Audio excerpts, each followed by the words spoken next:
Um, so good afternoon again. I am Kaushalya Pereira, the Director of Postgraduate Studies for the Faculty of Arts. This is our first seminar in the Postgraduate Seminar Series on Methodology and Ethics. It's organized by the Faculty of Arts with the support of the Ethics Review Committee of our faculty. And in this seminar series, we are aiming to discuss various topics relating to research methodology and ethics in relation to research. So we want to specifically address concerns that you as postgraduate students have when you're doing your study, when you're applying for ethics review, and when you're dealing with ethical concerns in the field, so to speak. Our aim is to make sure that as you become part of a larger research community, you're conversant with the ethical issues that come up and be able to produce better research. So this is why we are going to start with the ethics review application itself. It's a messy issue, ethics. One solution doesn't fit all problems. And ethics review is the application, and the process itself is at times difficult or complicated for both the applicant and for the ethics review committee also. And the Ethics Review Committee of the Faculty of Arts in the University of Colombo is also quite unique because it's placed in a Faculty of Arts. It receives many applications both from within the faculty and from organizations and individuals outside the Faculty of Arts, which is why we wanted to focus on the process of ethics review in this very first seminar itself. We are also open to discussing other methodology and ethics related topics. So please feel free to write to me with your suggestions. I will put my email address in the chat box. Before I introduce our two panelists today, I want to also ask that you keep your microphone muted because it makes it easier for everyone to hear the speakers and stops unnecessary sound from your environment also coming to us. After our two panelists speak, they will take questions. But during the time that the two panelists are speaking, if you have questions that come up, please share them in the chat box. Write it there. You can write it in Sinhala or Tamil. I'm sorry, we don't have a Tamil translator for today. And at the end of during the Q&A time, we will take up the questions that you put on the chat box. So let me start the seminar proper by introducing our two panelists to you. Good afternoon to both Professor Mendis and Professor Liyanage. We have here Professor Chandani Liyanage from the Department of Sociology. She is the chairperson of the Ethics Review Committee. She has been the chair for a number of years, and her areas of expertise are public health and non-communicable diseases. Professor Liyanage has a number of publications on healthcare, families, and also chronic kidney disease. Second, we have Professor Dushyanthi Mendis from the Department of English. Her research interests are broadly in the areas of sociolinguistics, discourse analysis, academic English, and Sri Lankan Englishes. Professor Mendis is also a member of the Ethics Review Committee of our faculty. She also has a number of publications. Both our panelists' work is available on ResearchGate if you want to look it up.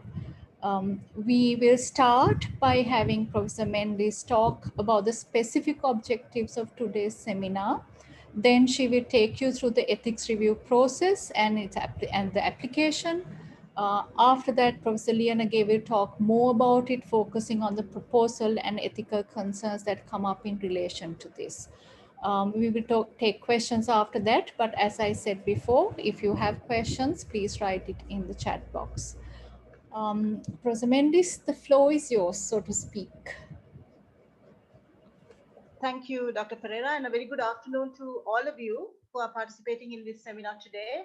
First of all, may I say thank you to Dr. Pereira, who is our postgraduate our Director of Postgraduate Studies at the Faculty of Arts.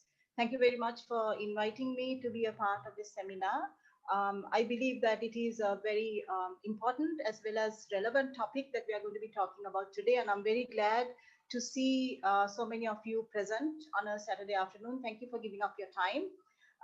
Before I start with my presentation, one thing I'd like to do is to get to know a little bit about you, especially those of you who I don't know. So if you are a postgraduate student, in the interest of time, normally I would ask you to introduce yourselves, but in the interest of time, would you please use the chat box to introduce yourself? Just say, I am whoever, and tell me your area of research so that I can, in my presentation, I can try to kind of address everybody who's here, particularly as specifically as I can. So just tell me your area of research, and also tell me at what stage of the research process you are in. So you may be, some of you might actually have a topic by now. Some of you might be still looking around for a topic. Some of you might be here just out of interest. You may not have got to the research methodology stage at all. That's okay. I just want to know where you are in the research process so that I, address my presentation to you in a better way. Okay. All right. So let's start then. I'm going to do a screen share here so that you can see my slides.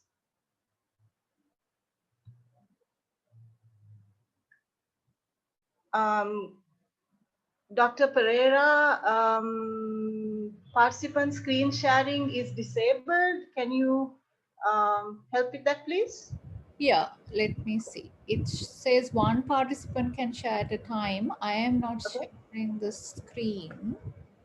Okay, I'll change it. Now you should be able to start this. All right, let's try this again.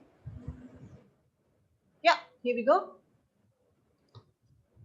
Thank you. I'll just move on to the next slide. You don't need the title here. You already know what we are talking about. By the way, I forgot to ask if I'm audible to you. I'm assuming I am audible because nobody said they couldn't hear me. So I will continue.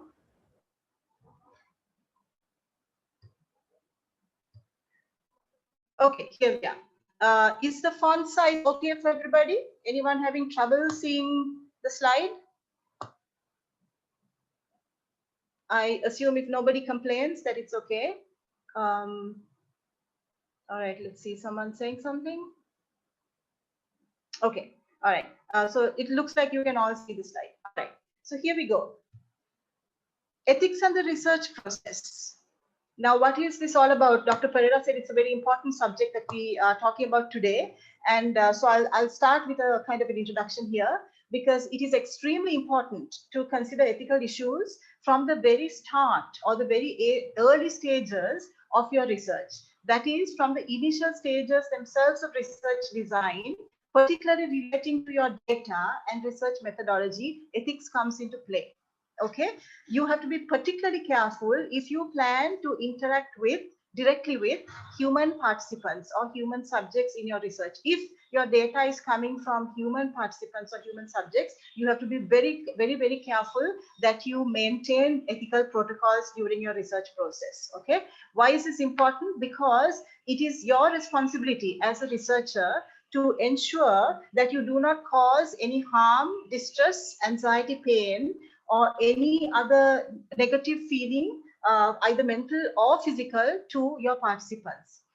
This has to be ensured before they agree to participate. This has to be ensured while they are participating in your research. And this also has to be ensured after their participation is over. Okay, your responsibility as a researcher does not end towards your participants after you have collected your data. You have to make sure that there are no negative repercussions or any kind of negative fallback even after you have finished collecting your data. Okay, just a moment. I'm going to shift this. Okay, all right, there we are. That's better. Okay, next slide. Why is it important to be ethical when doing research?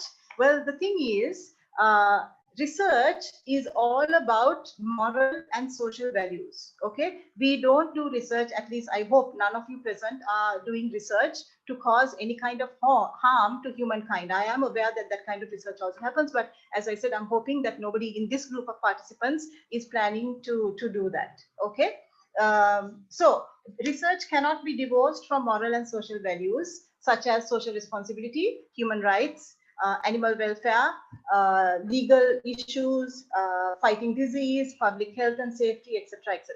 All right. So not paying attention to ethics can cause significant harm to your subjects, whether they are animals or people. It doesn't really matter. Both categories require equal care and attention. And the two examples given here on the slide may not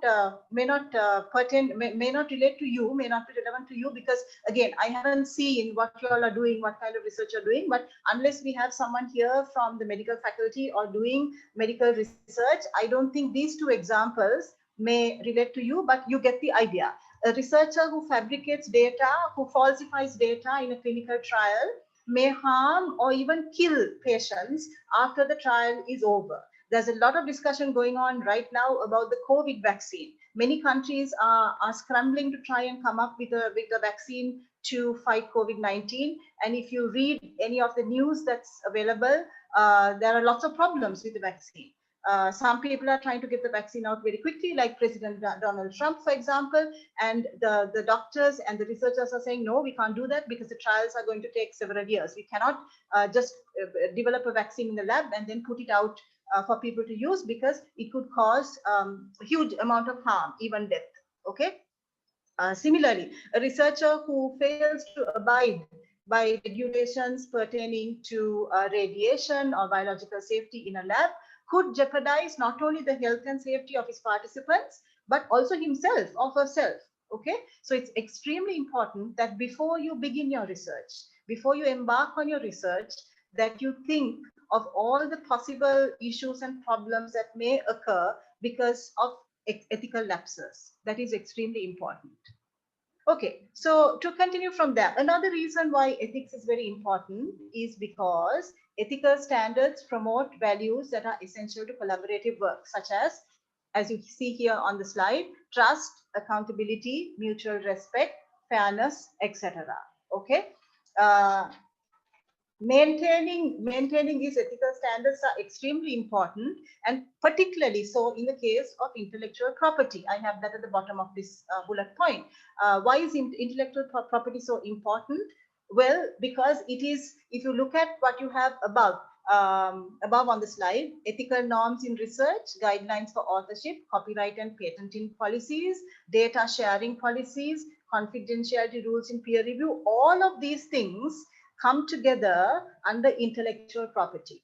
Okay, I'm not going to talk too much about intellectual property today, because I think that's a topic for a different seminar at a different time, because it's a huge topic. But basically, intellectual property means the ownership of the research. Okay, you own your research, but in the same way, other people own their research, and you should not be taking their research, using their research without proper acknowledgement. That is also part of what we call ethical standards in research. Okay. Next, many of us, now I don't know, I need to check again where you all are from, but if you all are from the university system, you're using public money for your research. Either you may argue and say, well, I don't have a grant from the university is not paying me to do research. Well, the university is paying your salary. That's good enough. We all have an academic allowance. Some of us have research allowances. This means that we are using public money. Okay. If we are using public money for research, then we are accountable to the public. Hold on a second. I'm not sure that this slide, can you see the full slide? I'm not sure. Hold on a minute, just a second. Yes. Okay. All right. Sorry. Yeah. Now we can see the full slide. Yeah. Sorry, I didn't realize the last slide was missing. Okay. So we are responsible to the public because we are using public money. All right. So that with that responsibility comes a necessity to be ethical in our research, to keep to ethical protocols, and not to engage in research misconduct, conflicts of interest. We need to be sure that we protect our human subjects, and that we take care of our animals, and that that there is transparency in our research, so that if anybody questions us at any point about any of our procedures, we should be able to say, this is what we did. We should not at the end of the day need to have something to hide. That is extremely important. Okay. So moving on from here, please tell me if I'm moving on too quickly, but I'm assuming that these slides can be made available to you. Dr. Pereira, is there some way of making the slides available to the participants? I can certainly make it available. We are also recording it. So we will be Okay. making the recording accessible.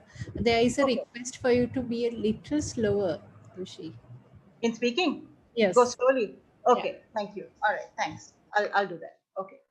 All right. So the next slide is, and here we go again. I need to make a minor adjustment here. Maybe I should make the fonts smaller. That might help. Yeah. Okay. So here then is a general summary of some ethical principles that everybody needs to be aware of. I got this off the City University of Hong Kong's website. The URL is there. I hope you can see it. You're very welcome to go to this website. It's very good. There is a whole page, a whole section on research methods. And I just took the topics, the titles. I didn't take the explanations because I wasn't sure whether we would have time, whether I would have time to go through all of these and explain them one by one. However, in the Q&A session, if there is anything here that you're not sure about, you're not entirely sure what it means, please make a note of it now and ask me or ask Professor Liyanage. We will be happy to explain it to you. So here are some of the areas in which you have to be aware of maintaining the correct ethical protocol. Okay, so I'm going to move on to the next slide from here. Like I said, I'm happy to come back to this during the Q&A session. And this is from Paul Oliver, who points to several things that researchers need to think about before the research commences. And I would like to stop at this point to say that something very important. You cannot begin your data collection if your data is coming from human subjects or your data involves animals, the use of animals. You cannot commence your data collection until you have got your research protocol approved by an ethics review committee. Okay, please keep this in mind. This is extremely important. I can say, being a member of the Faculty of Arts Ethics Review Committee, that we do not grant approval for protocols that are submitted in retrospect, which means if somebody sends us an application and we get the application in, say, October, but this person says that the research study commenced in August, then we cannot give approval for it because this person, the applicant, has started the research data collection before getting the required approvals. Okay. So one thing I want to tell you right now, those of you embarking on your research or plan to embark on your research, please make sure that you send in your application to an ethics review committee before you start any data collection. This is extremely important. Okay. This also means, however, that you have to have your research design in place before you start trying to fill your application. And you will see that when I walk you through the application in a few minutes. So looking at this slide, okay, these are some very important points. I'll just read through them. You can look at the slide as well. This is what you have to pay attention to as a researcher before your research begins. Number one, the way to identify and recruit potential respondents. Respondents here mean participants or subjects of your research. Obtaining informed consent. I'll talk in a minute about what informed consent is. Participants should be fully informed. Well, here's a description actually. Participants should be fully informed about a research project. Number three, the potential disadvantage or harm which might affect or impact your participants. Number four, if you're researching vulnerable groups of people, you have to be extremely careful. And I'll tell you who vulnerable groups are. Number five, obtaining the relevant permission to conduct research. This is extremely important. The permission doesn't come only from the individual. The permission may have to come from the individual's institution. So you have to be careful about that as well. Okay. And finally, reaching agreement with institutions or organizations in which the research will be conducted. Okay, so if you are going into a school, shall we say, and you're not asking anybody any questions, you're not distributing any questionnaires, but you're sitting in a classroom and observing what's happening, then you have to get permission from the head of that institution in order to walk into the premises and do your research. Okay, so moving on from there, next slide. A couple of areas of particular concern, which I'm going to highlight here. Obviously, human participants. Okay, and I said I'll talk to you a little bit about what informed consent is. The most important thing here is that whoever your participants are, they must be fully informed about what you're doing. Okay, this means you have to tell them what kind of research methodology you're going to use. Are you going to give them a questionnaire? Are you going to ask them to are you going to ask if you can interview them? If you are interviewing them, are you going to record them? You cannot do any kind of clandestine recording. You can't have a hidden recorder and record what your participants are saying or doing. You have to make sure that they understand that you will keep whatever data they give you confidential and secure. You have to treat them with respect and with courtesy, and above all, you have to avoid captive audiences. This is particularly important in the case of those of you who are in the teaching profession, as I am, because very often we tend to use our students as our participants. We get our data from our students. Well, the point is, if we walk into a classroom and say, if I walk into a classroom and say, I have a questionnaire here which I'm going to distribute to you because I'm doing a research study, my students are probably not going to feel comfortable to say, hang on, I don't want to answer any questionnaire. I'm not interested in your research. I have better things to do. I'm leaving. They cannot do that. That's what I mean by a captive audience, because if you are the teacher, you are the lecturer, and you have a group of students sitting in your class, they're not going to be able to leave even if they don't want to do your research. So you have to avoid captive audiences. Your participants have to be able to say, you have to give them the space and the opportunity for them to say, I do not want to participate in this research study. Okay, and this is true either before you give them the questionnaire, during the questionnaire, or even after the questionnaire has been given and you have collected the data. At all points, your participants have the right to remove themselves from your research, and you have to be respectful of that and allow them to do so. Okay. Bullet point number 2, as I said earlier, all research that involves human participants in any way, even if it is simply answering an anonymous survey or questionnaire, you might say, well, I don't know who they are. I've done a Google Doc and sent it out, and people are sending me back their responses. I don't know who they are. Well, doesn't really matter whether you know who they are or not. Nevertheless, you are still using human participants in your research, and therefore you have to get institutional ethics approval. Okay. There are 2 possibilities as far as I know in the University of Colombo, and that is the Ethics Approval Committee in the Faculty of Medicine. And you have that URL as the first bullet point there. And then you have our Ethics Approval Committee, which is the one that operates out of the Faculty of Arts. And I have given you that URL as well. You can take a look at these. I would strongly urge you actually to take a look at these. If your research involves some kind of medical, if your research is a medical in a field of medicine, then you should ideally go to the Faculty of Medicine's research committee, ethics committee. But if your research falls in the area of social sciences or humanities, then you can come to us. You can send in your application for ethics approval to us. The final bullet point on this slide, vulnerable populations require a more stringent approval process from the ethics committee. It also involves on your part more careful thinking. I will tell you who vulnerable populations are in a moment. Okay. I hope I'm not going too fast. Dr. Pereira, do you think it's okay? No one's complaining? So far, no. Okay. I'll let you know if somebody complains. Sorry? I'll let you know if somebody says anything. All right. So I'll maintain this speed then. Okay. So the next slide is about informed consent.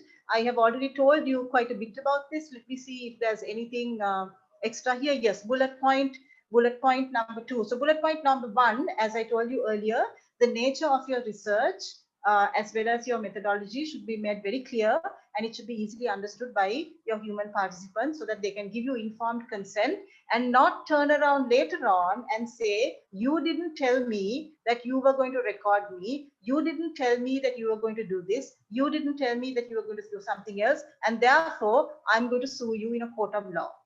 Please don't let that kind of thing happen. Maybe suing you in a court of law is extreme, but even if that doesn't happen, a lot of unpleasantness can be caused if your participants later on decide that you have asked them to do something which they are not comfortable doing, or they didn't feel comfortable doing, or which they were not informed about. So please be careful about that.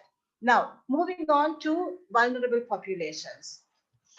This is something that's very important for you to understand. Anyone who is under the age of 18 years is classified as a child for purposes of research, and they are considered to be vulnerable populations. You cannot, well, you can get their consent, but ideally we say that if you're using school children, anyone under 18 years as your research participants, you should get consent from their parents as well as from them. In some cases, if you're doing research with children, with very young children, you probably can't get consent from them at all, because they wouldn't be able to read a consent form and tell you that it's okay for you to observe them. So in that case, you would have to get consent from their parents.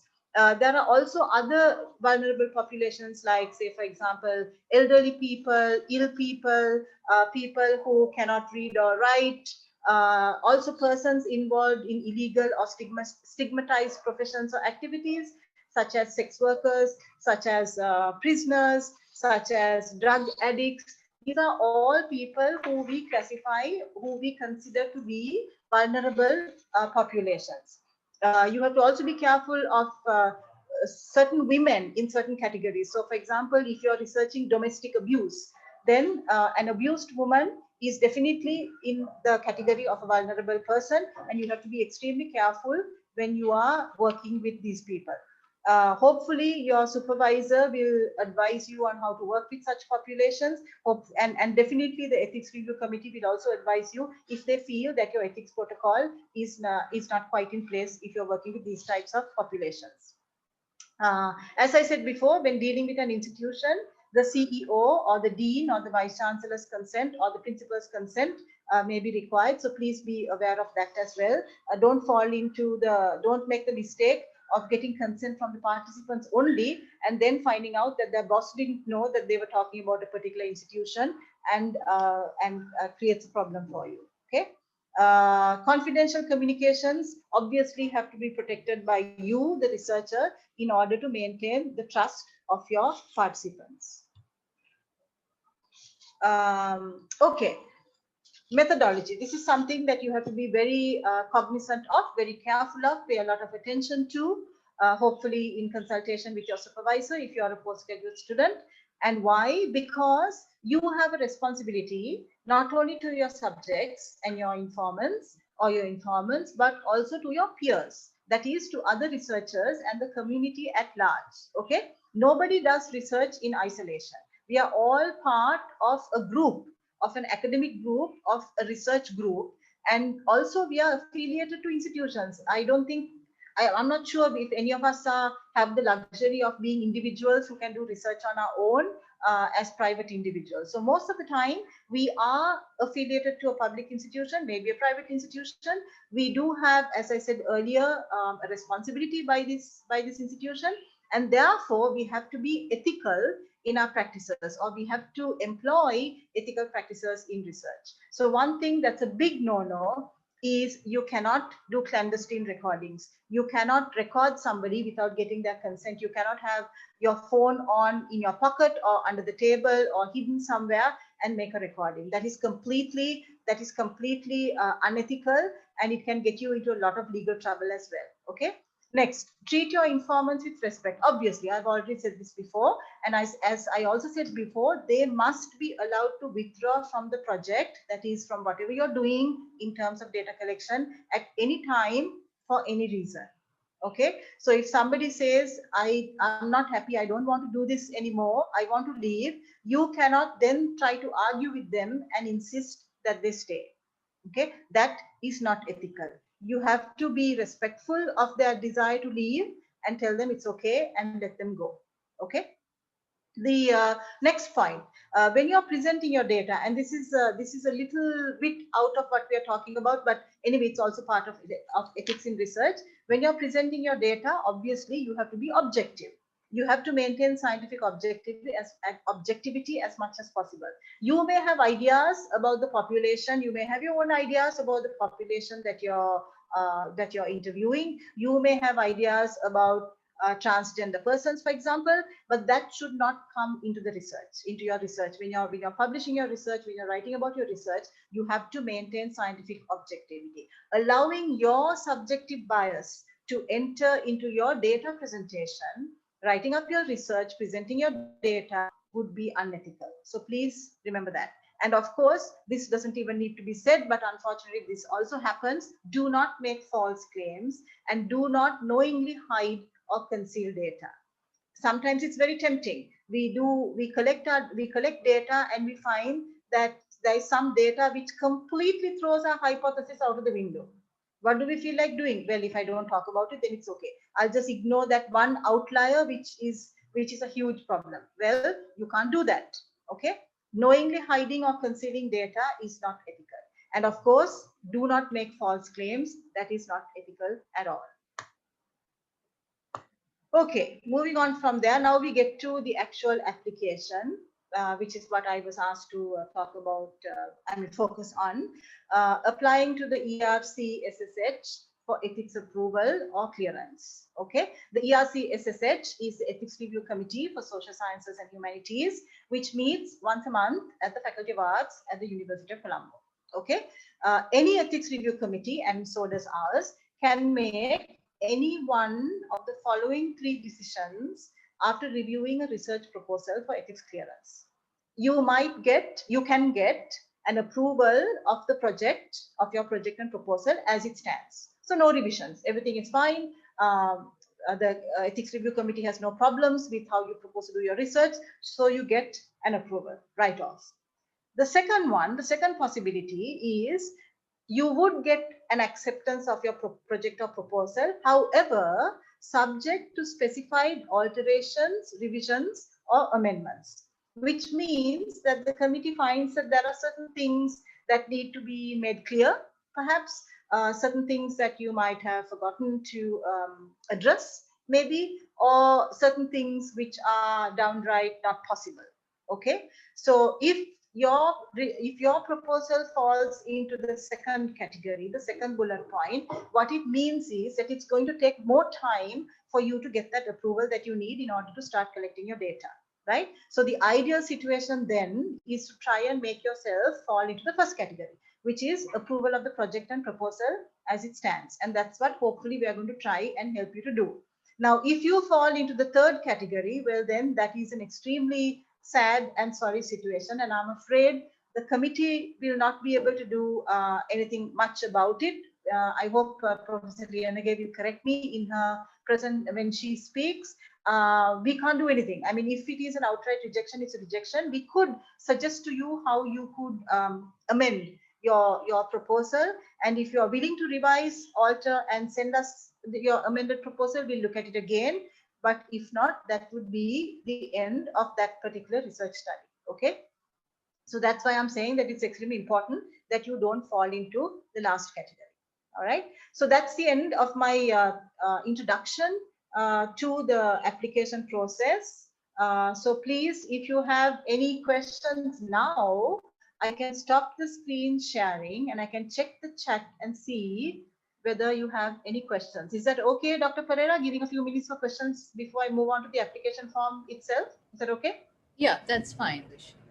All As right. yes, I mean, what I would like is to have those questions then focused exactly on your presentation up to now, and to Right. keep other questions for later on. Right. Yeah. And you don't have to use the chat box now. You can simply ask me. Just unmute your mic and ask me, and I will try to answer. Maybe about 5 minutes for questions if you have any right now. If not, we'll move on into the application proper. I would like to ask you, can you hear me, Professor Dushyanthi? Yes, Dr. Thoradeni, Yes. tell me. Yeah, just to check about archival research ethics. Are we having anything on that in the application? Let's see when you're doing the application. Yeah. Yeah, please ask me that question when I go through the application, or maybe after I finish going through the application.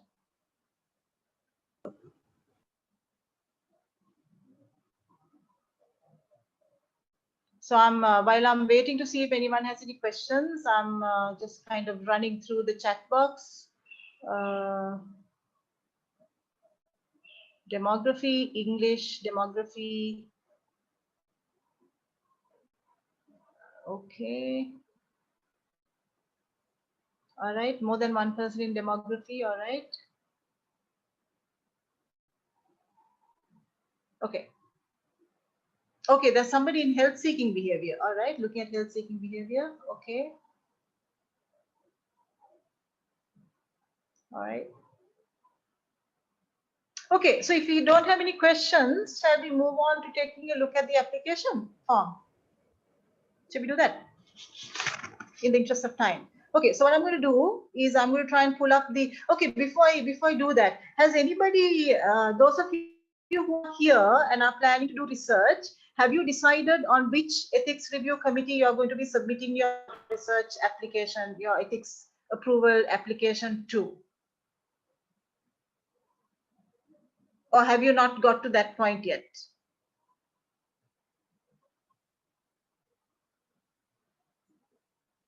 Okay, all right. So then I'll go ahead with walking you through the arts faculty's ethics approval application, because that's the one that I'm familiar with. And so I'm going to pull it up, do a screen share here.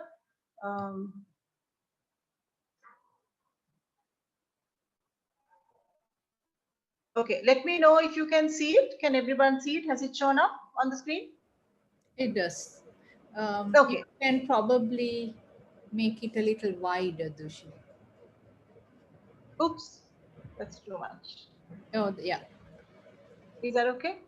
Now it's a Yeah, bit. I think that's fine. Right. Yeah? Perfect. Yes. Okay, so what I'm going to do is I have my hard copy here, so I'll follow along with that, because sometimes I can't see everything that's on the screen. Okay, all right. So this is a fairly comprehensive application that you have to fill in, and I'll walk you through the section by section. Some of these sections are pretty self-explanatory, so I won't spend a whole lot of time on them. But like, for example, research title, area of research, that shouldn't be a problem there. And I would imagine that you would know what the time frame of your research is. If you look at A2 here, okay, period for which approval is sought is important, because that is the period during which you will be collecting your data and using your data to present your findings. Okay, so that is important, right? The next box, date of commencement for data collection, expected date for completing data collection, expected date for completion of the research study. Notice that what this application says is expected date. Okay, we all understand that research is never good when it comes to a timeline. We all know that very rarely are we able to keep to the original research timeline that we envisage. So what we are asking you for is the expected date for completing data collection. Okay, so I would strongly suggest to you that if you think that you can manage to collect your data in 3 months, give yourself another month or even another 2 months and make it 5 months. Okay, because my experience as a researcher has always been that what I think I can do is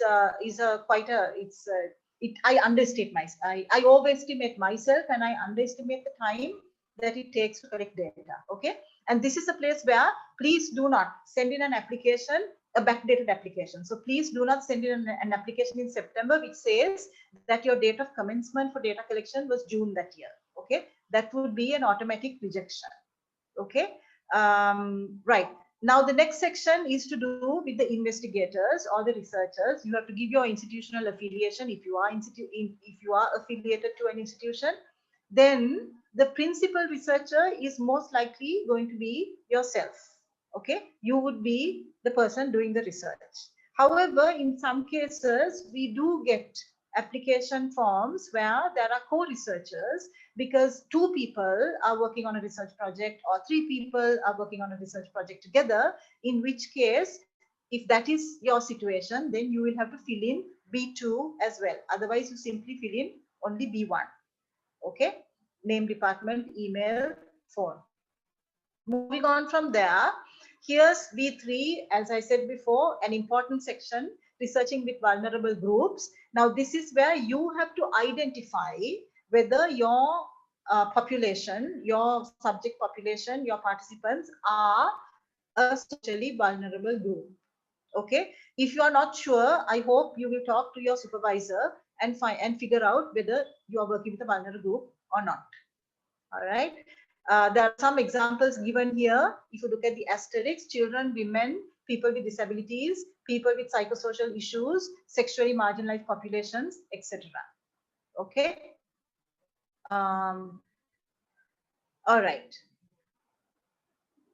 Okay. This is important if you are, this section C is important if you are a postgraduate student or if you are an undergraduate student. Okay. If you are a postgraduate student or undergraduate student, you have, apart from yourself, your name and your details, you also have to give your supervisor's name. Okay, you have to provide information about your supervisor, who your supervisor is, and you have to get your supervisor's approval on this form, because if you move down here to C2 or C3, you will see that, yeah, C2, you will see that your supervisor's signature or supervisors' signatures, if you have two supervisors, is necessary. Okay, so you cannot submit a form to the ethics review committee without getting it cleared, without getting your form approved by your supervisor. So please remember that. If there's a missing signature, we will return your form to you. All right, research project details. I'm going to skip through this because I think Professor Liyanage is going to be talking to you about the research proposal and all the additional documents that you're supposed to be providing. Anyway, if you have got to the point of asking for ethics approval, you shouldn't have a problem filling out D1, D2, and D3 because you should have that in place already. Okay. D4 is medical or health related research. You have to be careful here because these could be vulnerable populations. All right. So you have to answer these questions. Okay. Including, please give us the name of the institution that you're working with or you're collecting data from. Okay. And how you will be collecting the data. Moving on from there. Hold on a second. Okay. The type of data. All right. This is also very important, and we find that sometimes people, sometimes applicants don't give us a full picture here. So certain things are left out. So please pay attention to this section and look at the two different types of data collection, the data that we're looking at here, or we're asking you about, quantitative on the one hand and qualitative on the other hand. Please tick off or circle or indicate in some way all of the methods that you're using. Okay, you may not be using only one method, you may be using multi methods. That's okay, not a problem. You also may be doing the what is called the mixed method, which is a mixture or a combination of quantitative and qualitative data. That's okay, that's not a problem. Okay, just make sure that you tick off or check everything here. If you're doing video observation or if you're collecting audio data from your participants, then you have to be particularly careful that you get informed consent from them. I think again, Professor Liyanage will talk about how to ask for consent because she's going to be talking to you about the consent form. You may be using secondary data. I'm looking at E2 here.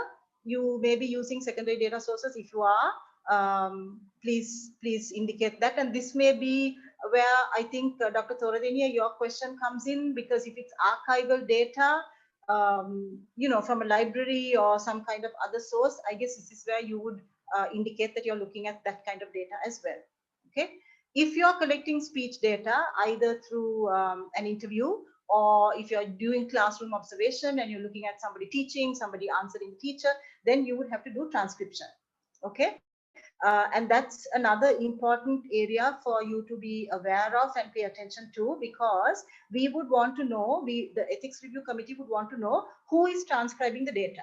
So are you taking the audio recording and transcribing the data yourself, or are you employing a research assistant or a kind friend or a family member who can't say no to you to do your data transcription? Now, if you are doing that, then you have to ensure, you have to assure the ethics review committee that those people will maintain confidentiality of your data, because obviously they will have access to the data that you have collected from your participants. Okay, the same issue relates to translation as well. If you're using a translator to translate your data from, say, Sinhala to English, or Tamil to English, or English to Sinhala, or whatever, the translator, if that translator is not you, will have access to your data. Okay, so you have to put into place protocols that will ensure the security of the data and the confidentiality of the data if you're allowing and asking another person to come into the transcribing or translating process. Okay. E4, storage of data. Obviously, data it has to be stored somewhere. It will be stored somewhere, and you have to indicate to us or to the ethics review committee how you're going to store your data. If it is questionnaires, it would simply be in written form. However, if you are making recordings, then it would be in some kind of audio form. They may be WAV files. I don't know. We would also need to know, the ethics committee would also need to know where this data is going to be stored, and we definitely want to know that you have put into place some kind of security measure. So either it's got to be password protected, or if it is questionnaires, it has to be in a locked cupboard to which only you have the key, hopefully, or something like that. You have to indicate to us how you are going to ensure that nobody else gets their hands on or has access to confidential data that you have collected in the course of your research. Okay. So here we are. Describe the nature of the location and the form of data storage and how long the data will be stored. Now, this is also something that's important, because I think it would be rather foolish of any of us to think that after we have written our thesis and submitted our thesis, we can destroy our data. That would be extremely naive and foolish, because for one thing is, you don't know whether you will be asked to do revisions to your thesis. And I would imagine that if you're academics, you would want to get a publication out of your initial research. And for that, you might have to go back to your data. Okay. So I think usually researchers are allowed to store their data for about 5 years from the point at which the data is collected. That would depend on what your ethics review committee tells you. But you should keep your data for a while in case there is a dispute, or in case you are asked to prove something that you hadn't proved in your initial submission, or something like that. Anyway, it's very important that you keep your data and you don't delete it, or you don't destroy it the moment you hand in your thesis or get your degree. Okay, another point. Those of us who are in academia, everyone knows that we are supposed to use our research to publish, and very often that may involve collaboration.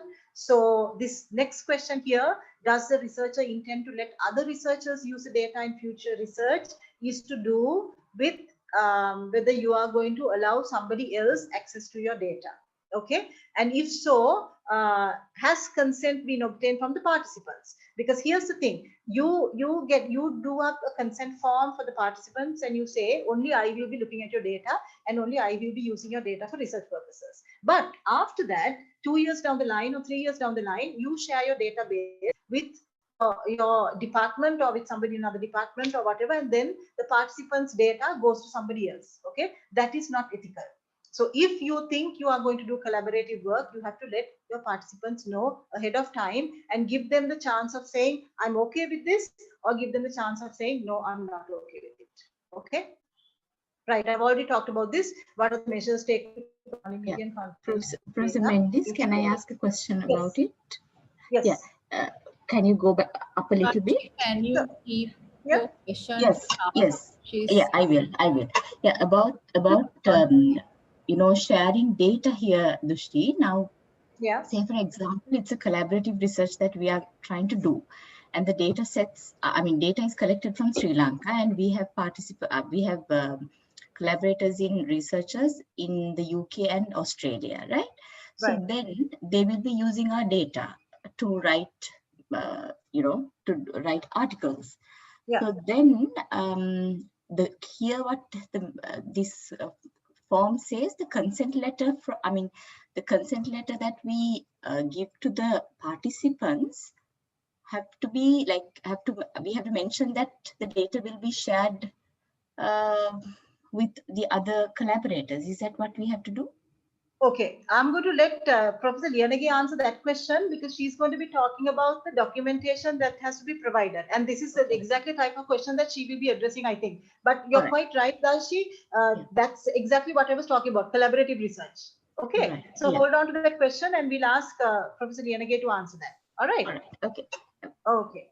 All right, so moving on from there, E5, publication of data, that's also connected to what the question that was just asked. Okay, so I'll move on from there. Participants information, this is extremely important, and you have to be as comprehensive as possible when you give the ethics review committee details of the participants. As you can see here, the number of participants, this may be approximate, and you might not even get the whole number that you want. That's understandable, but give us a reasonable number. The institutional affiliation, if they are affiliated to an institution, what the participants will be asked to do. That would be your research methodology. What kind of instruments are you using to collect the data? In what place will you be meeting the participants?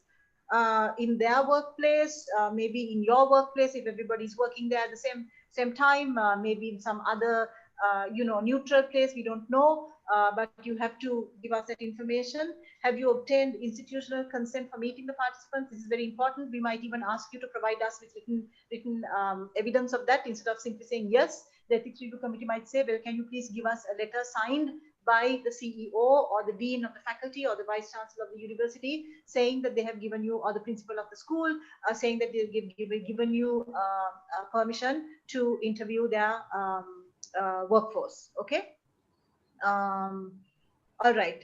Also, some of your participants might be friends and family, but one would hope that all of your participants are not going to be friends and family, because that would be too convenient of a sample. But please indicate to us if friends and family are also involved in your research. Okay. Selection. F2 is selection. How are you going to select your participants? So the basis for selection, the method of selection, in what component of the study are they involved, the age group, has information been presented in a manner that's clear to them? This is about informed consent. Do participants have the ability to give consent or not? Now, this is very important, because as I said, they could be children, they could be illiterate people. So then you have to explain, they could be seeing impaired and they may not be able to read. They may not be able to look at and read your consent form. All of this is important. Okay. In an event of a language issue, if the participant speaks a language that you do not speak, what method will you employ to get the data? So then you would say that you will be employing a translator. Okay. Do participants belong to a specific religious, cultural, or ethnic group? Do they have disabilities or special needs? If participants have speech disabilities or translation is needed, that's pretty self-explanatory, I think. Participant contact, F3. Please give a brief description of how participants were introduced to you. Okay, so this may be, sometimes it might be the friend of a friend method, or it might be that you send out a Google form, or it might be that they are your students, or it might be that they are colleagues. You may be using your colleagues as your research subjects, whatever. Okay, so please indicate that as well. F4, information provided to participants. You will have to again tick off here what you have given them. Okay, and this is exactly the section. This is the information that Professor Liyanage is going to be explaining to you, what a consent form is, what a letter of introduction is, what an information sheet is, etc. So I'm going to move over there. Confidentiality and anonymity, I've already spoken to you about this, but you have to tell us how you're going to assure this for your participants. Okay, so you need to explain in detail. Permission, if permission is required to recruit or recruit the participants in any way, you have to tell us how you obtain the permission. And as you can see here, it says, please provide a copy of the permission form.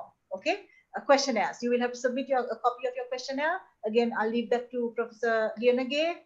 Potential risks or burdens, F8. Okay, this is important. You have to think of what risks or burdens there might be to your participants. And as I told you before, please don't think of this only when you're asking them questions or getting them to fill a questionnaire. You have to think of what might happen even after you have finished collecting the data. Okay, 1 month, 2 months, 3 months down the line, you have to think of that as well, especially if you're working with a vulnerable population. Is someone about to ask a question? No. Okay.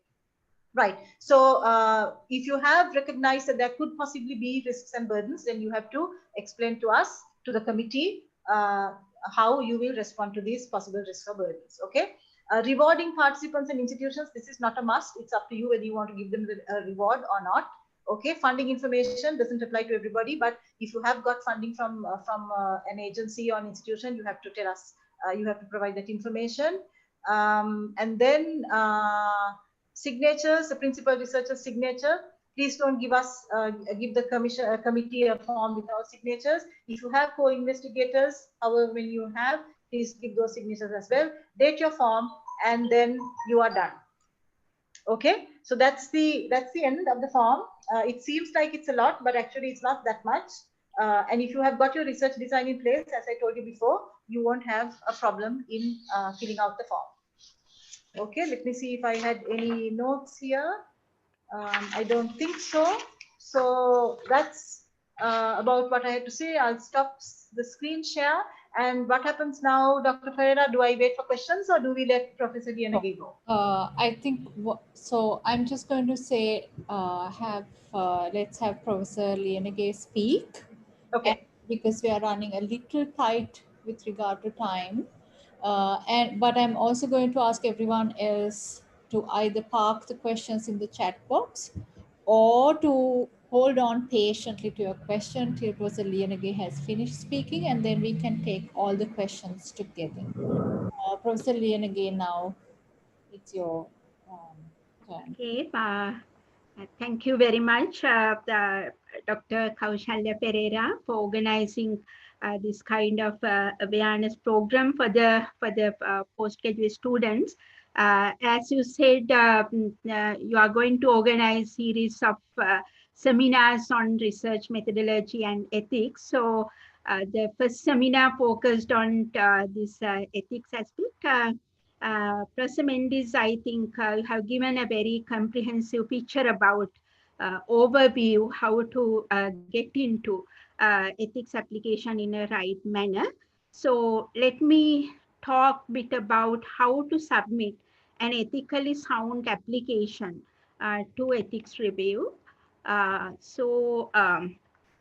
Before come to that, so I would like to focus on why research ethics, why we need research ethics. Professor Mendis already touched all these issues, but I can go a bit detail to each aspect of what she already pointed out.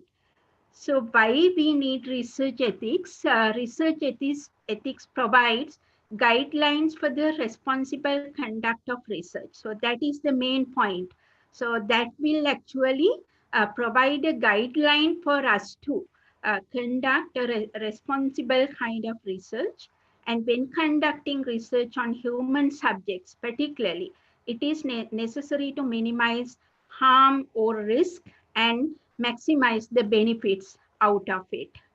And where you need respect human dignity, privacy, and autonomy of the subject. So keep it in your mind. Basically, I noticed that the participants here, they are going to do research basically on human behavior, their attitudes, their practices, and so on. So it means that we are going to kind of interfering in their everyday lives. So consider that if somebody come and interfere into our lives, so how do we feel? So the same way you have to look at how the respondents, they feel about when we ask about their health-seeking behavior, for example, with regard to HIV/AIDS.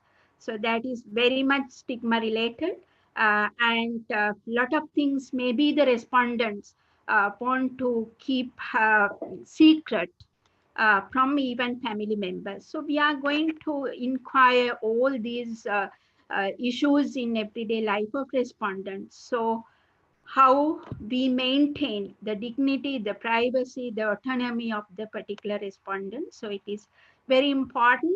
If you follow the ethics guidelines, so definitely you will minimize the risk and maximize the benefit out of the research. So then special precautions required with regard to vulnerable populations. Professor Mendis discussed in detail. So most of the time, in social science research, we may have to involve with vulnerable populations. So when we deal with vulnerable populations, so we need to take special precautions, additional caring for those, because already they are in a vulnerable situation. So we have to keep it in your mind. So number of vulnerable groups included here, like economically disadvantaged, socially disadvantaged, like racial and ethnic minorities, children, elderly people, people with disabilities, homeless, HIV positive patients, then people with any other kind of chronic health conditions, mentally ill people, prison inmates, and people in different institutions. So we need to strive to distribute the benefits and burden of research fairly. Also, it educates and monitors scientists conducting research to ensure a high ethical standard. So that is why the researchers need to follow ethics guidelines when they conducting research. So researchers have obligations to the society, obligations to subjects, and so on. So let us see what kind of obligations to society. So the researcher must conduct their research responsibly and light of moral and legal order of the society. So we can't avoid that. We have to respect the moral order and the legal order of the particular society where we do our research. And also the researchers have a responsibility to maintain high scientific methods in data collection and analysis of data, and the impartial assessment and dissemination of findings, and also obligations to subjects or the participants. So need to protect the subjects from undue harm arising as a consequences of participating the research. And also the participants participation should voluntary and as fully informed as possible. So I will discuss in detail what you mean by fully informed. So I'll come back to that point later. However, the researchers have obligations to society as well as the subjects. And at the same time, the researchers have obligations to their colleagues.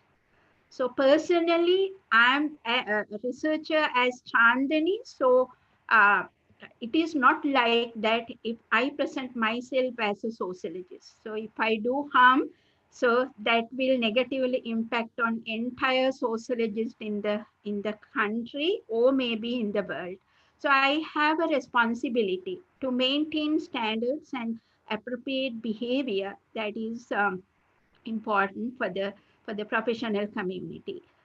So if one person did the harm, so that may impact very negatively on the institution. That, for example, if a researcher from University of Colombo did something wrong, so that will impact on the institution. So people may talk like the researcher from the University of Colombo, not as the personal researcher.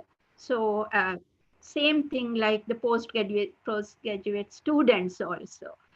So you have a responsibility or obligation to the colleagues as well, and also obligations to funders and employers. So it should be clear balance.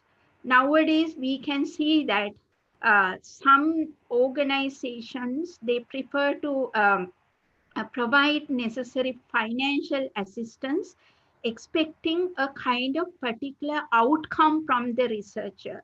So the researcher should have a balance. So this is happening most of the time in medical research.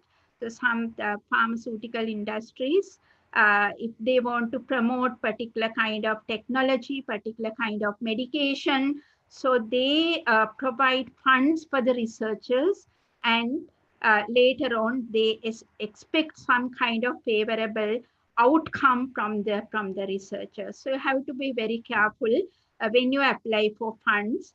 You have to see what are the given purpose by the funders. So should not compromise a commitment to morality and law, and maintenance of standards of corresponding with professional integrity. So that actually Prof Mendis already discussed this professional integrity. Then ethics concerns throughout the research process. So research ethics not only for preparing the research proposal, but ethics concerns are very important throughout the research process. So I'm not going to discuss the research process in detail. I know that these particular participants, they are well aware about the research process. Are you all in the postgraduate level? However, you can see that number of steps, you have to follow number of steps in the research process, from started from identifying and defining the research problem, then the literature review, setting research questions, objectives, formulating hypotheses, and so on, and then choosing the particular research design and preparing the design, and deciding on the sample of the study, data collection, processing and analyzing, and finally interpretation, report writing, and dissemination. So for your information, Professor Dusi already mentioned particular link, but I also like to mention, so you could go through professional associations. They have already developed very clear ethical principles and guidelines. So for example, American Sociological Association. So very good guideline you could find from this particular association developed, and also American Psychological Association, and Social Science Research Association likewise. So you can go to those associations and go through the ethical principles that will clearly explain particular ethics concerns involved in particular steps in the research process. So we need to not only during preparing the research proposal, but in conducting the research as well as dissemination of the knowledge. So the entire research process required ethics concerns. So when you consider ethics, so it is very important how to protect the or respect for privacy. So it is very important when you are trying to collect sensitive information. As I mentioned, is something like interfering with everyday life of people. So respecting their privacy is very important. So if you are trying to observe people in private settings, such as their homes, or if you are disseminating the results of the research, so it is very important to protect their privacy. So I can share some experience with regard to sex workers. So one of my postgraduate students who conducted a study regarding the everyday life of sex workers. So their experience revealed that a lot of secret issues that they are hiding, particularly from the law enforcement authorities. So you have to be very careful when you disseminate the findings. That will negatively impact later on for the particular group of people. So it's our responsibility not only while preparing the proposal, while conducting the research, but at the same time, you need to respect the privacy when you are disseminating the results.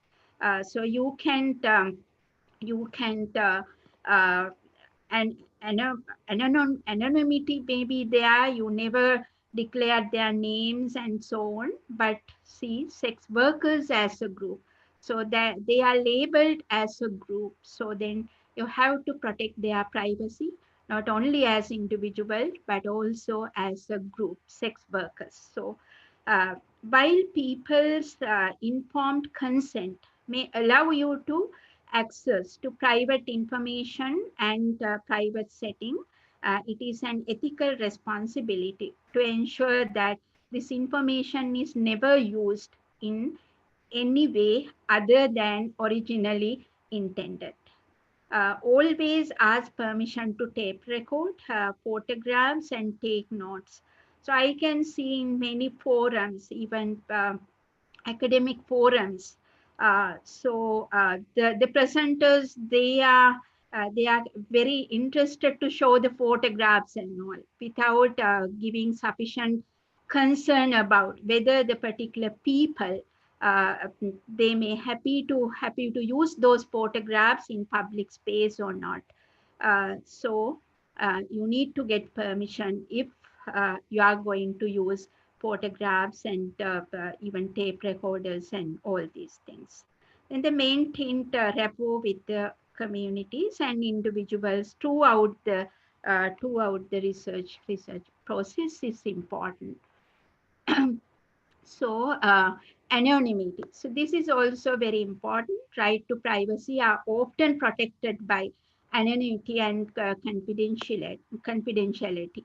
So anonymity is achieved if there is nothing reported in the research findings that would allow a subject to be identified. One way of doing this is obvious. Do not write the names of the subjects. However, information could still be written in such a way that it is easy to identify the subjects, as I already mentioned.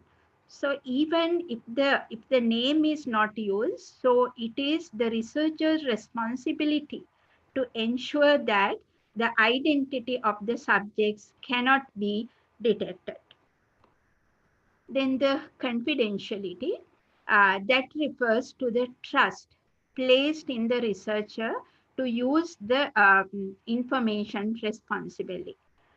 Not to share information about the subjects in way that could prejudice or their interests. So especially not to share information that someone asked to be removed from the researcher's record. If they ask you to remove it, so you have to remove it.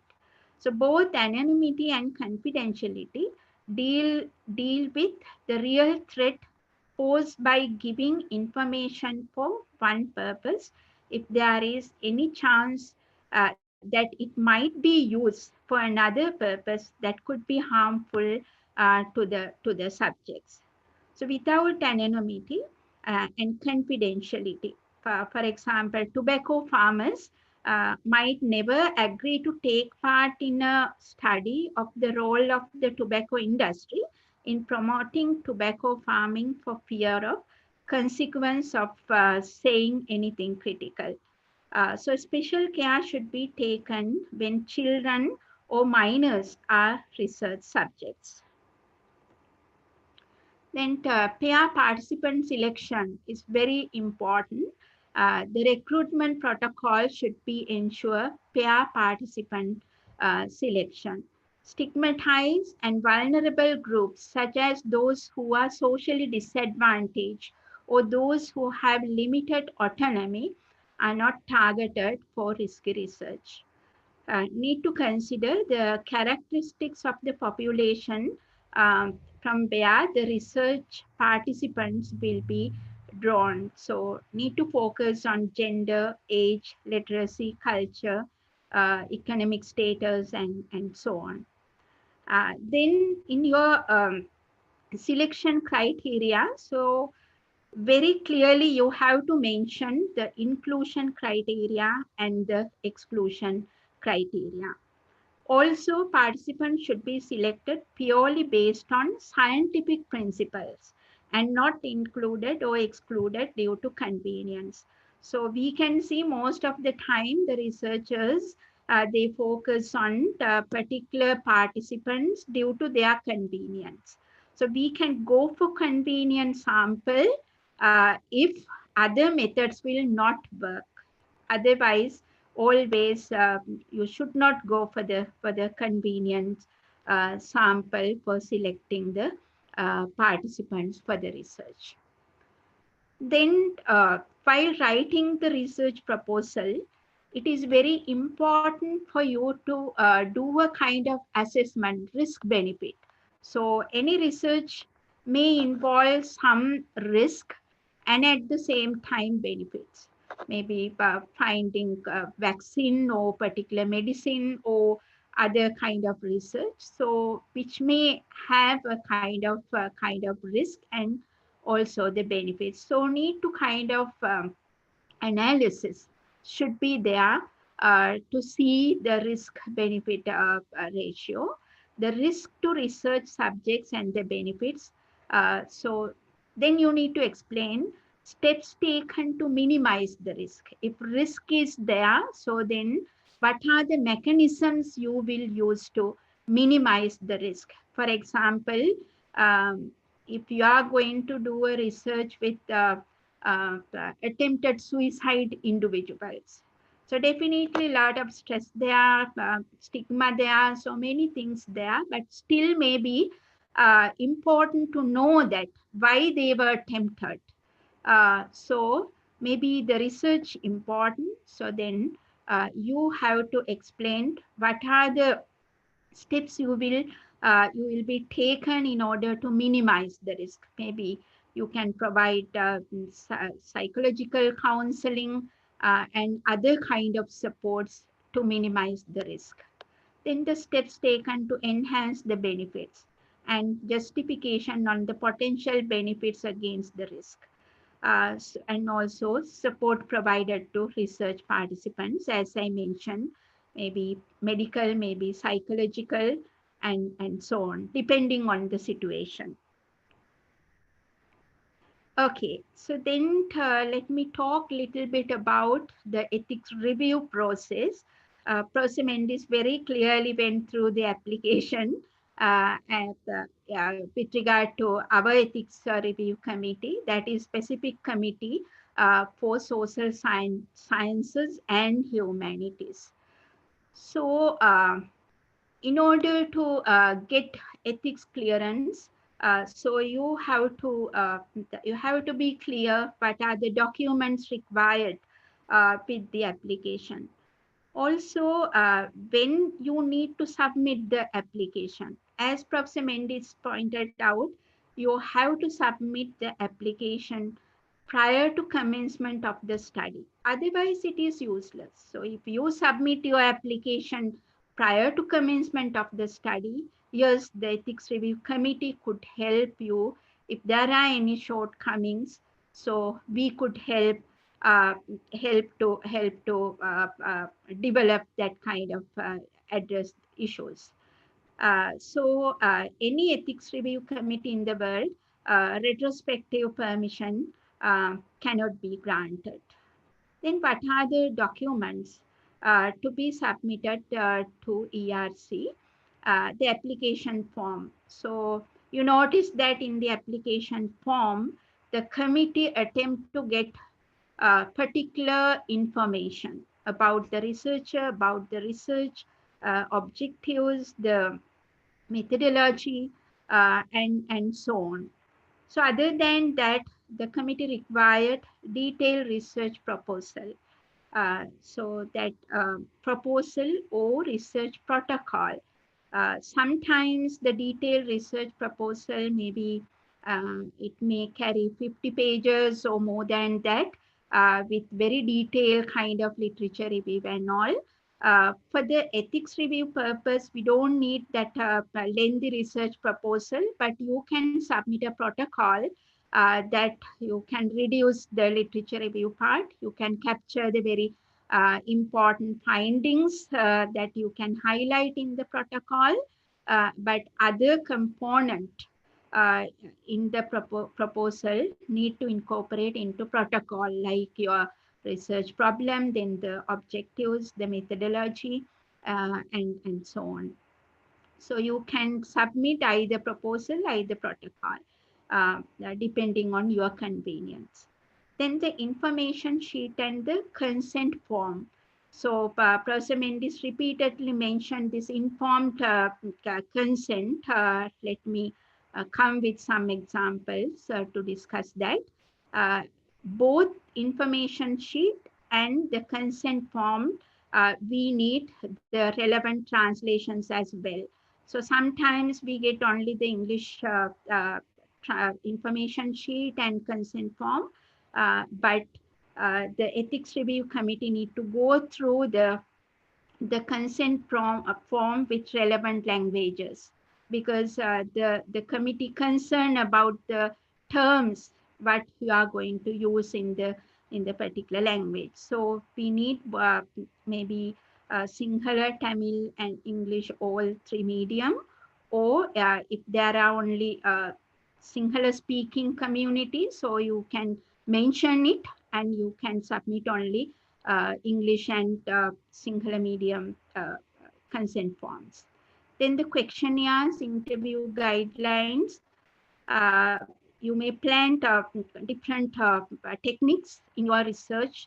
You may use questionnaires, you may plan focus group interviews, or key informant interviews, or maybe in-depth interviews, or even case studies. But the committee keen to know how you are going to ask those questions. What are the issues you are going to discuss with respondents? Then the permission from relevant authorities to do research in some particular institutions, maybe like prison, maybe mental hospital, or maybe institutions. So the permission is required from the authorities. So sometimes the authorities may ask you to get ethics review first, and then the authority will give the permission.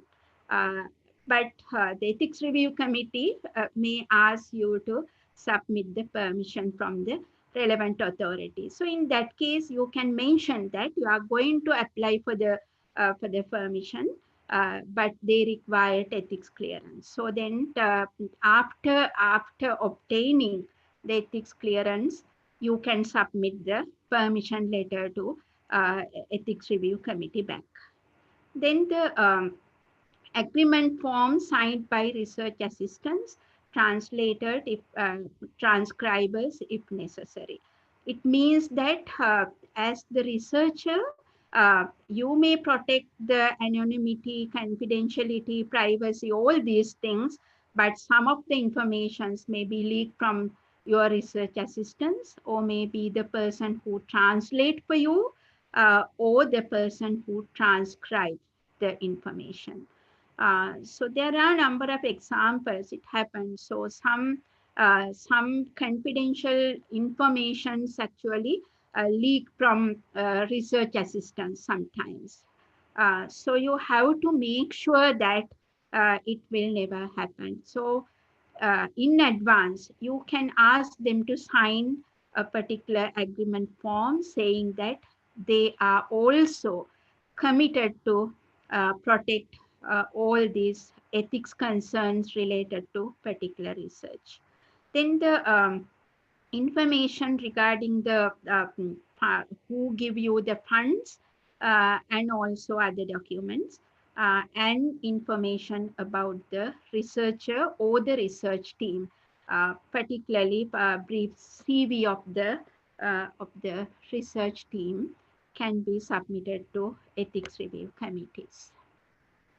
Okay, so briefly I'll talk about how to prepare the information sheet. What are the things should be included into the information sheet? So here I pointed out some issues that you can take into consideration when you develop the information sheet.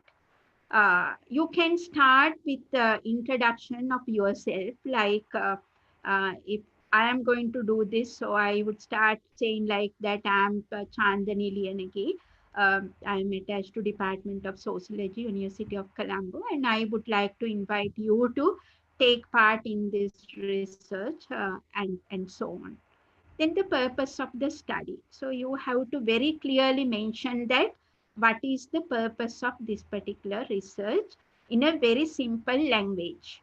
So what happened when we review the information sheets, uh, the researchers use very scientific kind of language that is not acceptable for the ordinary people. So you have to use the simple language and you have to explain very simple way. This is the purpose of this particular study. Then the voluntary participation. So that also you have to inform the participants in advance.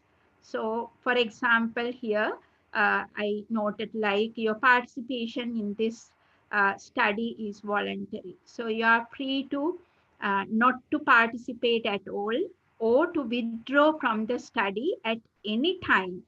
Um, Despite the consenting to take part earlier, there will be no loss of medical care or other services available for you or for family members to which all of you are otherwise entitled. So likewise, you have to clearly convey that their participation is voluntary.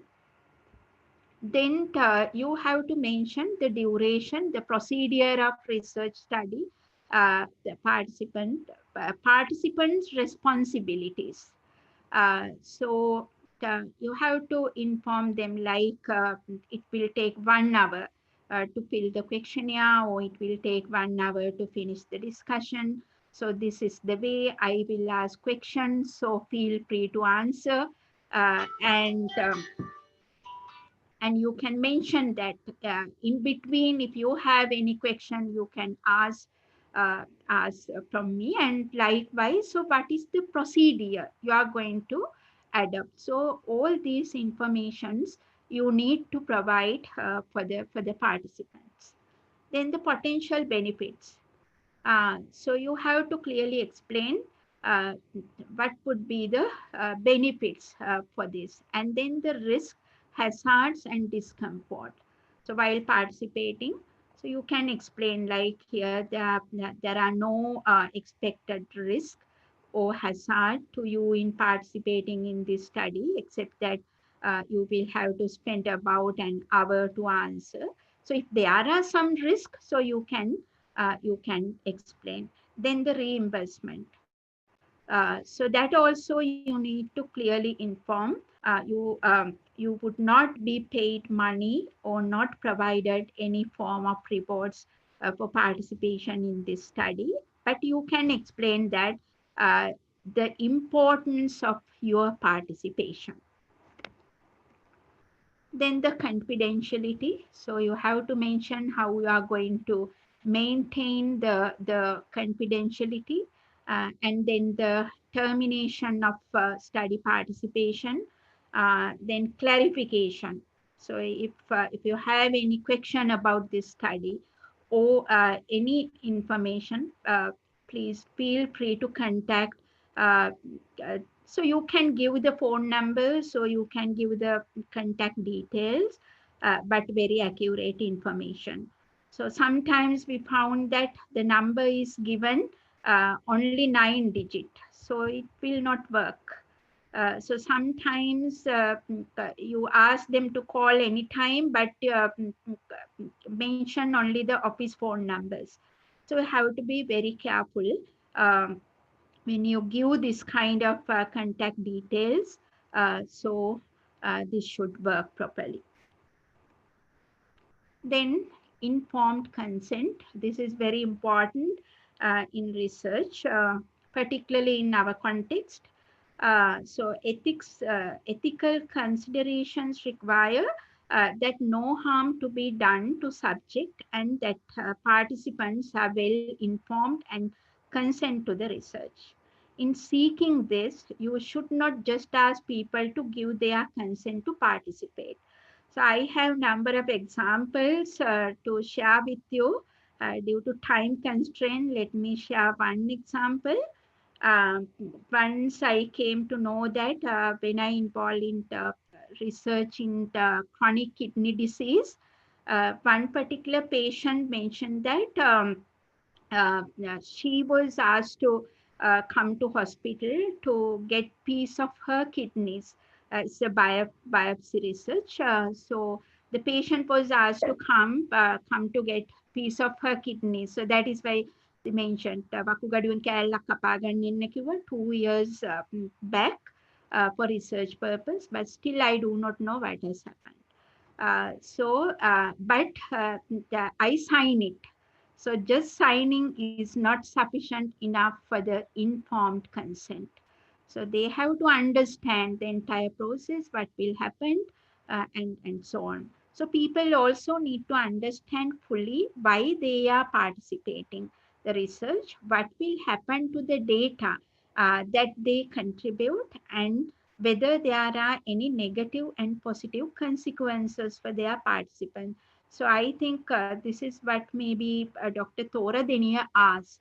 If you are involved in collaborative research, maybe one researcher may be in Sri Lanka, but other collaborators may be from outside. So then what will happen?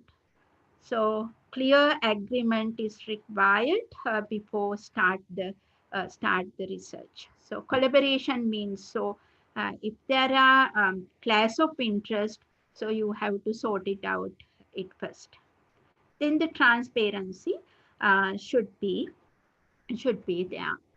So here, informed decision making requires information for the investigator need to be comprehensive. It should be comprehensive. So entire process should be explained and comprehensible. It means like simple language.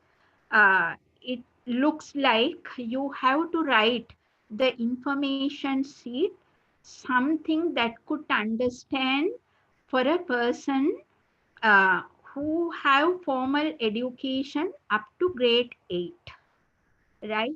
Not A level, not degree level, but it should be acceptable for a person even uh, who completed formal education up to grade 8. Very simple language. Then the decision by the subject to be based on competence, ability to understand, and the voluntary. So it is not forcing an undue influence or inducement or intimidation. So consent of the participants, where it required the respect for potential and enrolled participants and communities.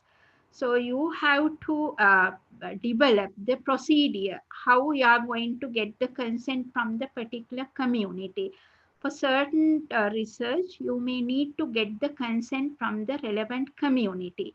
For example, if you are doing a research about the Vedda community, so you need to get the permission from that particular community.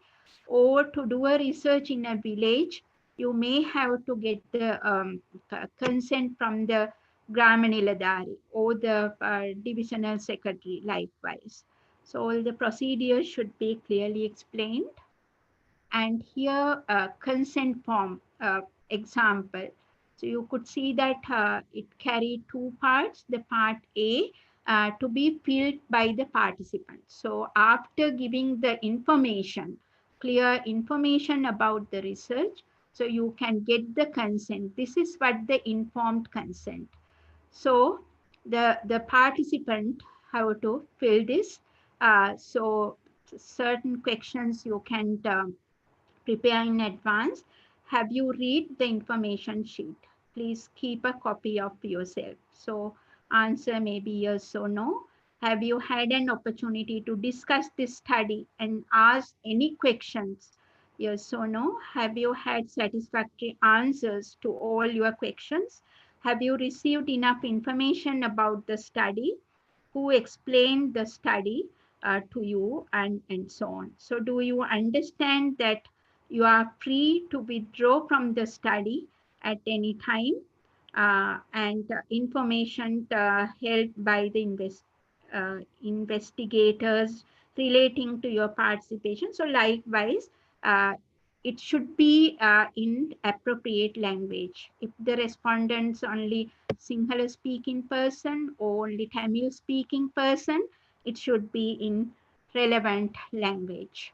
Then the form continues. Have you had sufficient time to come to your decisions? Do you agree to take part in this study? Yes or no? So then the participant signature, then only you can go ahead. Then the part B to be filled by the investigator. Okay, so then what is the role of ethics review committees? Ethics review committees actually they are to safeguard the dignity, rights, safety, and well-being of all research participants, ensure the full review and evaluation of all ethical aspects of the research proposals it receives before they are carried out to make sure they follow ethical principles. The task of ethics review committee should be performed free of bias and influence. The Ethics Review Committee has the authority to request research protocol modifications or enforce and monitor all informed consent and participants, animal rights, and so on. And the Ethics Review Committee should provide independent, competent, and timely review, and also ethics review committee should also be involved in the ongoing monitoring of the conduct of research projects that are approved by it. If the research involves several stages, so then ethics review committee involved in ongoing monitoring process. Okay, so these are the elements, some of the elements would consider by the ethics review committee. Basically take necessary action to ensure the research would ethically sound to implement. So then we would consider the social value of the research, the scientific validity. That is why we are concerned about the methodology and all, because to guarantee the scientific validity. Then the assessment of risk and benefits, then the consent of the participants, community or institutions, respect for potential and enrolled participants and communities, and plan for dissemination of the study findings. So where we would consider different aspects like in order to ensure the scientific validity and technical issues, we would consider the justification of the study and then the methodology and that kind of issues, and sample size and inclusion, exclusion criteria, literature review.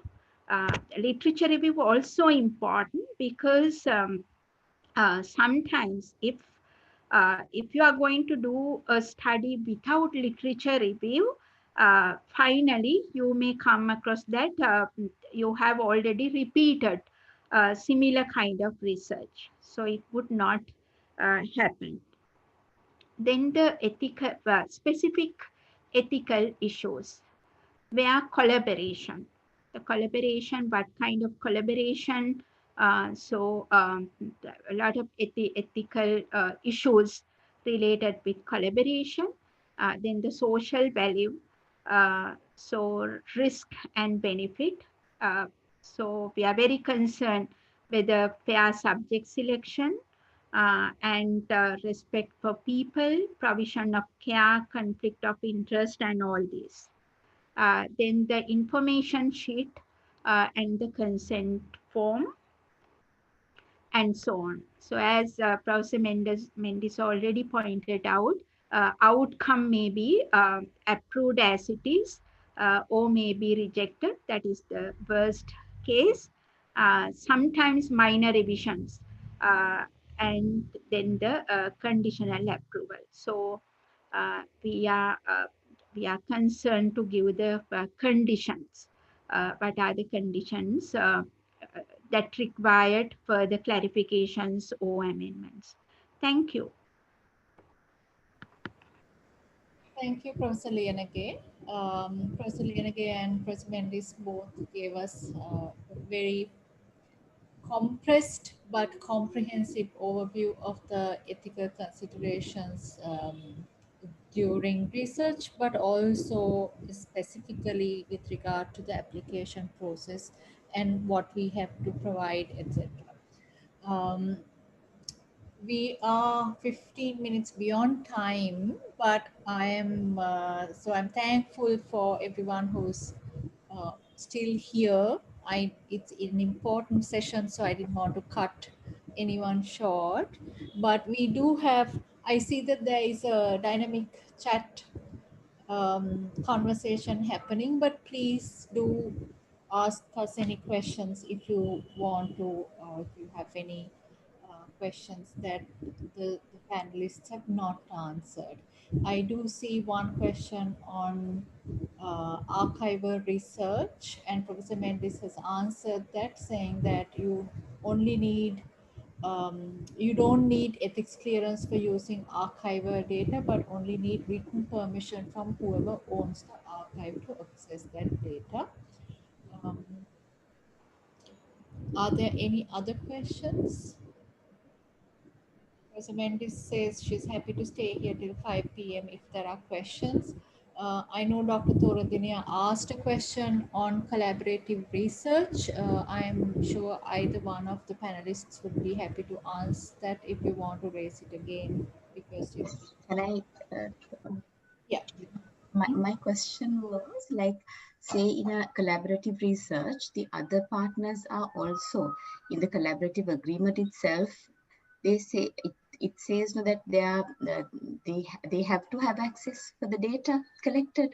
So if the subjects or the participants are from Colombo or from Sri Lanka, we are obliged to share that data with everybody. So I'm just wondering about the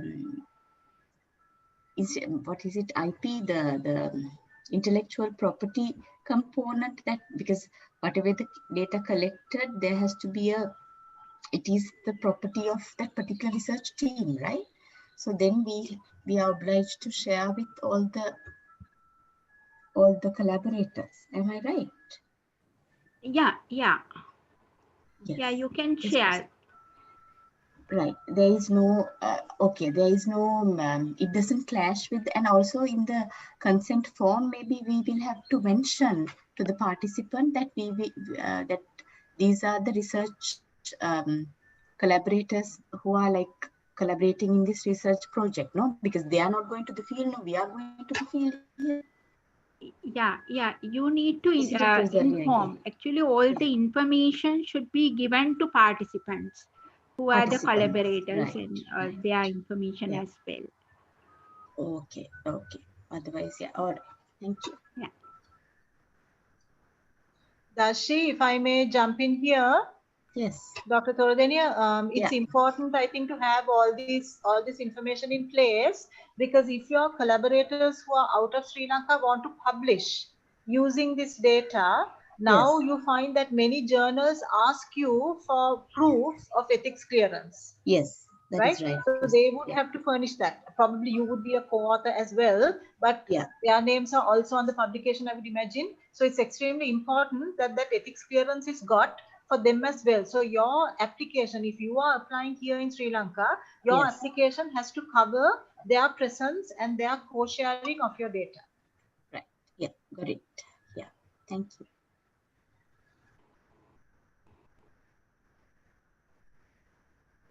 Any other questions?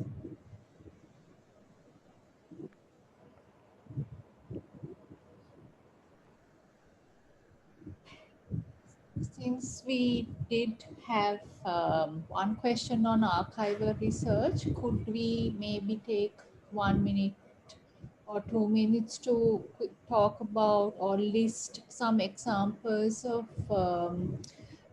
data that doesn't need ethics clearance, in case there is any confusion? Could I ask Prof Chandani or Prof Mendis to just give us a brief overview of that? Yeah. Yes, Dr. Pereira. So, if the data is already published, so ethics clearance not required. So basically, archival research, I think, based on the sources already available. So therefore, I think you don't need to get ethics clearance for already published data. But you can use with references. Thank you, Professor Liyanage. Professor Mendis, since linguists use particular kinds of data that don't need ethical clearance, could you speak to that?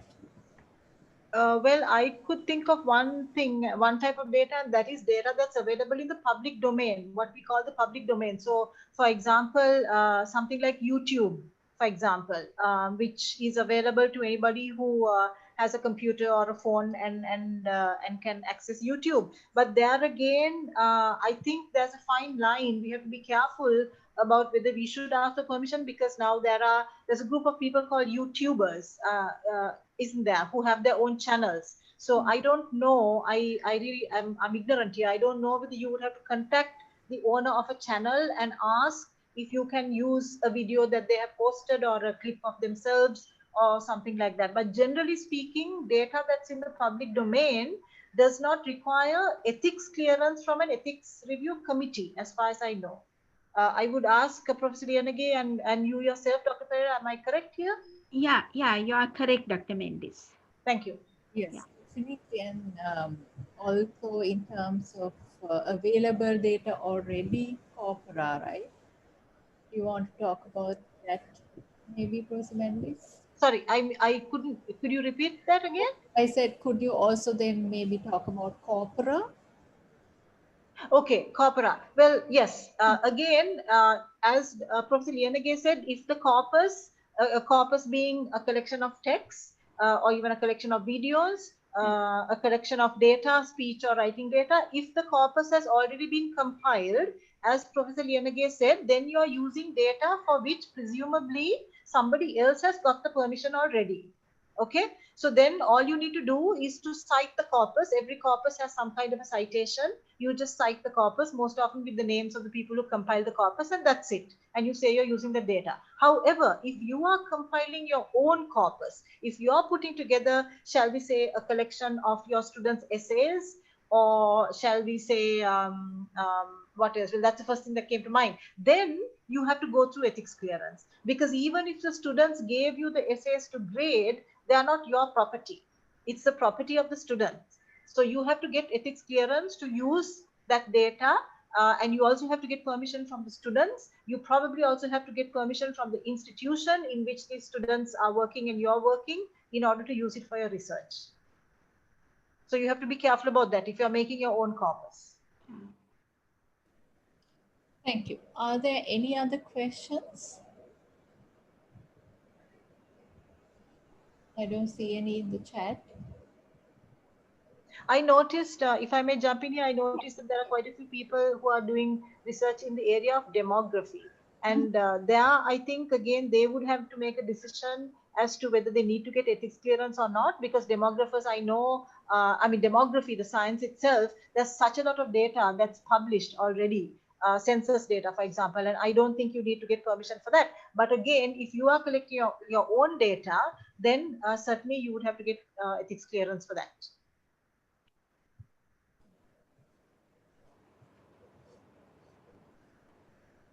Thank you.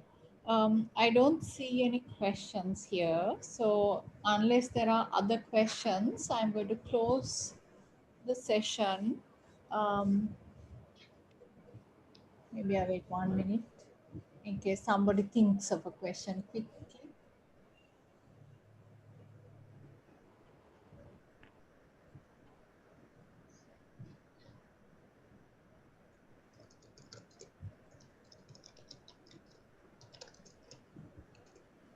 Okay. Thank you so much. So we've come to the end of our first seminar on methodology and ethics. I would like to thank the two panelists, Professor Chandani Liyanage and Professor Dushyanthi Mendis, for taking us through the ethics review application, the process, and most of all, talking about why we need to have ethics clearance in the first place. I would also like to thank the Dean of our faculty, Professor Premakumar De Silva, who has been very encouraging and helpful in setting up the seminar series. And everyone else who gave up 2 hours of their Saturday afternoon for being here. We will be making this recording available. I will send an email out once that's done to everyone who, and to your PG coordinators, but also to hopefully everyone else who has access to the YouTube channel of the Faculty of Arts. Let's meet again next month in the next seminar, and please do send in any suggestions of topics that you would like to have addressed to me. My email address is in the chat, and have a good weekend. Thank you. Thank you, Kaushi. Thanks, Kaushi. Thanks, Chandani, and thank you to everyone. Okay, thank you, Dr. Pereira, and thank you, Dr. Mendis, and all the participants. Okay.